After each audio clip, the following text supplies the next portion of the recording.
हे hello hello everyone, आप सब कैसे हैं। आई होप आप सब बहुत अच्छे होंगे और मैं भी बहुत ही बढ़िया हूँ। तो आज मैं आप लोगों के साथ में आज कुछ शेयर करना चाहती हूँ और मेरी प्रेगनेंसी के बारे में है जो कि और प्रेगनेंसी में ऐसा कि आपको फर्स्ट किक अपने बेबी की कब समझ में आया था, मतलब कब आपको महसूस हुआ कि आपका बेबी आपको फर्स्ट किक कर रहा है। और मैं ये बताना चाहती हूँ आप लोगों को कि मेरे बेबी का फर्स्ट किक जब 5 साढ़े 5 मंथ चल रहा था। 5.5 मंथ, हाँ 5.5 मंथ हो रहा था आई थिंक। तो 5वें मंथ में मुझे फर्स्ट किक महसूस हुआ था और ये बहुत ही अच्छी बात है।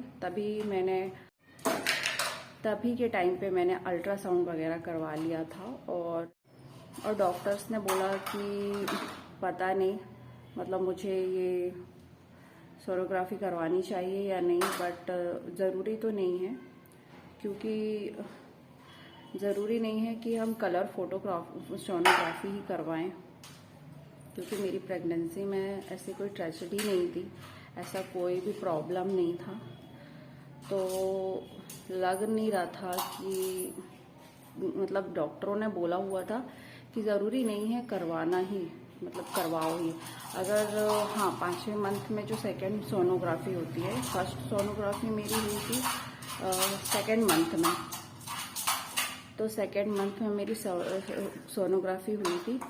तभी मैंने ब्लैक एंड वाइट सोनोग्राफी करवाया हुआ था और उसके बाद में जब मुझे 5वां मंथ आ गया था और 5वें मंथ में मुझे शादी में जाना पड़ गया था उस टाइम पे। तो मैं शादी में गई हुई थी, तो भी फिर मैंने वापस आके, क्योंकि लेट हो गई थी, क्योंकि मैं मंथ के एंडिंग टाइम पे गई थी और मंथ के एंडिंग टाइम में गई थी। तो डॉक्टर ने बोला कि ज़रूरी तो नहीं है करवाना, अगर हाँ जो कलर सोनोग्राफी होती है जिसको हम बोलते हैं डॉक्टरों की भाषा में टारगेट सोनोग्राफी, सो टारगेट सोनोग्राफी मैंने करवाया। तो बस मुझे बहुत डर था अंदर से, क्योंकि एक तरफ से मुझे ये लग रहा था कि, एक तरफ से ये कि रहता है ना अपने मन में, हर माँ के मन में रहता है कि अंदर बेबी सेफ है, अच्छी ग्रोथ हो रही है या नहीं हो रही है, और मतलब उसका हाइट कैसा होगा, वेट कैसा होगा, सब कुछ सही होगा, मतलब ऐसा, मतलब बहुत सारे ख्याल मन में चलते रहते हैं, बहुत सारे ख्याल मन में चलते रहते हैं, बहुत सारे मन में ख्याल चलते रहते हैं। इसीलिए फिर मैंने सोचा कि मैं टारगेट सोनोग्राफी करवा लेती हूँ, क्योंकि जब मैं शादी में गई हुई थी तभी वहाँ पे मेरे एक रिलेशन में डॉक्टर मिली हुई थी मुझे। तब उन्होंने बोला था कि अगर, मैंने सोचा था कि, मैंने बोला उनसे कि हाँ मेरा ऐसा मतलब ऐसा प्रेगनेंसी का टाइम चल रहा है और मुझे इस टाइम पे सब कुछ पता करने के लिए कौन सी सोनोग्राफी करवाना मतलब बेटर रहेगा, मैं सोच रही हूँ करवाने का। फर्स्ट में मैंने ऐसा टारगेट सोनोग्राफी नहीं करवाया था। कायरा के टाइम पे मैंने एक ही बार करवाया था कलर, हाँ करवाया था, कलर सोनोग्राफी करवाया था। तब मैंने शायद से, हाँ वो भी मैंने 5वें मंथ में करवाया था, बट एक ही बार करवाया था। और जैसा कि अभी मेरा ट्रीटमेंट जो है सब कुछ प्राइवेट हॉस्पिटल में चल रहा है, सारी दवाइयाँ वगैरह सब कुछ प्राइवेट हॉस्पिटल में चल रहा है। तो मैंने सोचा कि अब मैं जब इतना दिखवा ही रही हूँ तो मुझे सारी चीज़ें जिससे पता चल रहा है, तो इसके लिए मैंने कलर सोनोग्राफी करवाई। उसके बाद भगवान की दुआ से, आप लोग की दुआ से सब कुछ नॉर्मल आया, सब कुछ एकदम सही था। और बस उसका हाइट, वेट, उसके हाथ पैर सारे बन चुके थे, उसकी ग्रोथ जो है बहुत अच्छी हो रही है। और बस इस सब के चलते हुए मैं ये कहना चाहती हूँ कि बस और जल्दी से ये टाइम ख़त्म हो जाए। थर्ड ट्राइमेस्टर लगने वाला है, अब सेकेंड ट्राइमेस्टर ख़त्म होने वाला है। सेकेंड ट्राइमेस्टर ख़त्म होने वाला है और थर्ड ट्राइमेस्टर लगने वाला है। और थर्ड ट्राइमेस्टर में तो मुझे बहुत केयरफुली रहना पड़ेगा, क्योंकि बहुत ही कायरा भी मेरे साथ में है, एक तो उसको भी संभालना, और यहाँ पर हम तीनों ही रहते हैं हमारे साथ में, मतलब कोई बड़ा नहीं है अभी इस टाइम पे, सब लोग बाहर रहते हैं क्योंकि हम ही बाहर हैं। तो क्योंकि जॉब के चलते हुए हमें बाहर आना पड़ा, इसलिए बस हम बाहर हैं। और अभी कायरा है, कायरा भी 2 साल की हो गई है, मतलब हो जाएगी अभी अगले नेक्स्ट मंथ में।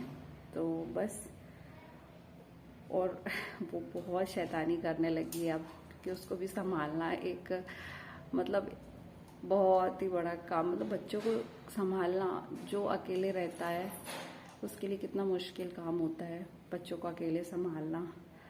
और जैसे अभी उसने सारे खिलौने फैला दिए हैं, शाम का टाइम हो चुका है, और बस अब मुझे ये सारा क्लियर करके साफ करके झाड़ू लगाना है, और उसके बाद में मुझे बर्तन भी धुलने हैं। सो फ्रेंड्स, अभी तो वो मस्ती कर रही है, मतलब खुद में ही खेल रही है, और बच्चों को मतलब बिना ग्रैंडफादर ग्रैंड मदर के बगैर संभालना कितना मुश्किल काम होता है। और प्रेगनेंसी का थर्ड सेमेस्टर मुझे अभी कुछ दिनों बाद लग जाएगा, 4 से 5 दिनों बाद मुझे लग जाएगा। अभी मतलब मुझे है 1 आध हफ्ता है, 1 हफ्ता बाकी है मेरा थर्ड सेमेस्टर को लगने को, और बस बाकी सब कुछ बहुत अच्छा है। और दिन भर में मुझे 10 से 12 मतलब समझ लो ऐसे 10 से 12 मोमेंट्स हो जाते हैं, मतलब ऐसे केक वगैरह होना, मोमेंट्स होना बेबीज़ के, वो सब कुछ होता है। और मुझे मतलब ऐसा चटपटा खाने का ज़्यादा मन कर रहा है, कभी मीठा खाने की क्रेविंग होती है, ऐसे मतलब बहुत सारी चीज़ें हैं, और क्या ही बताऊँ। और कायरा के टाइम पे, जैसे मेरा फर्स्ट बेबी जो है, फर्स्ट बेबी के टाइम पे पेट का आकार कुछ अलग ही था, मतलब वो अलग साइड पे था, ऊपर साइड होता है, नीचे साइड भी होता है। और कई लोग कह रहे हैं कि जैसे अभी सेकंड बेबी में मेरा पेट जो है नीचे की तरफ है, मतलब नीचे की साइड को है, फर्स्ट बेबी से अलग है। तो कई लोग बोल रहे हैं कि ऐसा होगा, लड़का होगा या लड़की होगी, लड़का होगा लड़की होगी, बट तो कोई फ़र्क नहीं पड़ता। इन सब बातों को मैं तो नहीं मानती हूँ, और मेरे हस्बैंड भी नहीं मानते हैं। और बात रही कि क्या होगा, क्या आने वाला है, और बड़े बूढ़े बुजुर्ग लोग तो कहते ही है ये होगा, ऐसे केक हो रहे तो वो होगा, बट ऐसा कुछ नहीं होता है, ऐसा सब मानना ही नहीं चाहिए। और जैसा आज के ज़माने में देखा जाए तो दोनों ही बराबर होते हैं हमारे लिए। और बस मैं अपनी डेली रूटीन शेयर करती हूँ आप लोगों के साथ में, और बस ब्लॉग में बने रहिए मेरे, तो मैं सारी चीज़ें बताऊँ, मतलब जो मेरे साथ हो रहा है, मतलब जैसे मेरी प्रेगनेंसी का टाइम जा रहा है, मेरा खाने में क्या डेली रूटीन है, वो सब कुछ मैं आपके साथ बताऊँगी। तो अगर मेरा ये वीडियो पसंद आया हो तो आप मेरे चैनल को सब्सक्राइब करें, बेल आइकन को प्रेस करें, और शेयर एंड लाइक करना ना भूलें। Bye bye.